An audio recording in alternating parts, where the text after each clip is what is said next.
नमस्कार दोस्तों।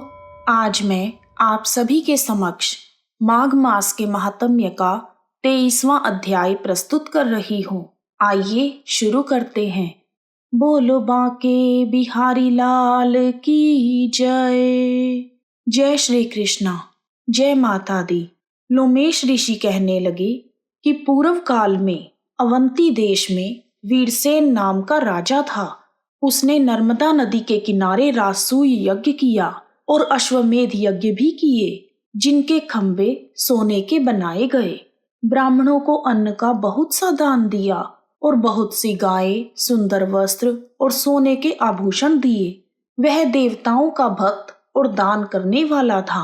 भद्रक नाम का एक ब्राह्मण, जो अत्यंत मूर्ख, कुलहीन, कृषि कार्य करने वाला, दुराचारी तथा अधर्मी था, वह भाई बंधुओं का त्यागा हुआ इधर उधर घूमता हुआ देव यात्रियों के साथ प्रयाग में आया और माघ में उनके साथ 3 दिन तक स्नान किया। वह 3 दिन में ही निष्पाप हो गया। फिर वह अपने घर चला गया। वह ब्राह्मण और राजा दोनों एक ही दिन मृत्यु को प्राप्त हुए। मैंने इन दोनों को बराबर इंद्रलोक में देखा। तेज, रूप, बल, स्त्री, वस्त्र और आभूषणों में दोनों एक समान थे। ऐसा देखकर उसके महात्म्य को क्या कहा जाए। राजसूय यज्ञ करने वाला स्वर्ग का सुख भोग कर फिर भी जन्म लेता है, परंतु संगम में स्नान करने वाला जन्म मरण से रहित हो जाता है। गंगा और यमुना के संगम की हवा के स्पर्श से ही बहुत सारे दुख नष्ट हो जाते हैं। और अधिक क्या कहूँ। और किसी भी तीर्थ में किए गए पाप माघ मास में प्रयाग में स्नान करने से नष्ट हो जाते हैं। अब मैं पिशाच मोचन नाम का एक पुराना इतिहास सुनाता हूँ। इस इतिहास को कन्याएं और तुम्हारा पुत्र भी सुने, इससे इनको समृद्धि प्राप्त होगी। पुराने समय में देवद्युति नाम का बड़ा गंभीर और वेदों का पारंगत एक वैष्णव ब्राह्मण था। उसने पिशाच को निर्मुक्त किया था। वेदनिधि कहने लगे, वह कहाँ का रहने वाला था, किसका पुत्र और किस पिशाच को उसने निर्मुक्त किया था, आप विस्तार पूर्वक बताइए।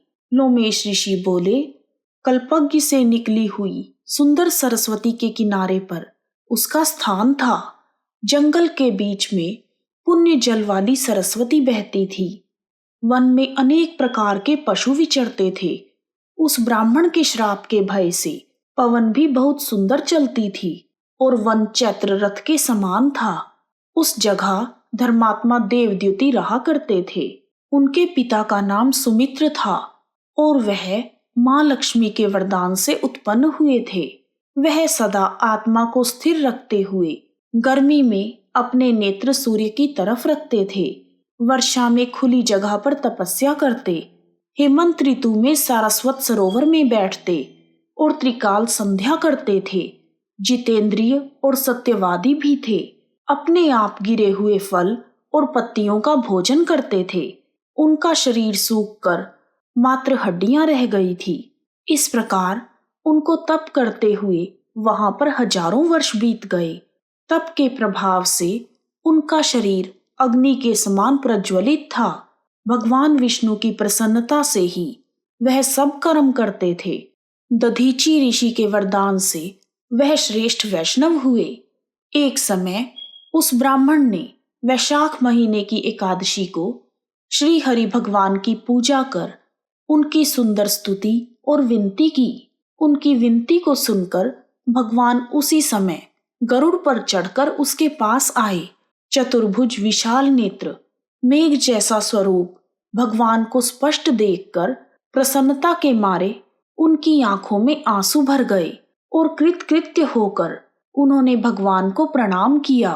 अपने शरीर को याद ना रखते हुए वह भगवान के ध्यान में लीन हो गए।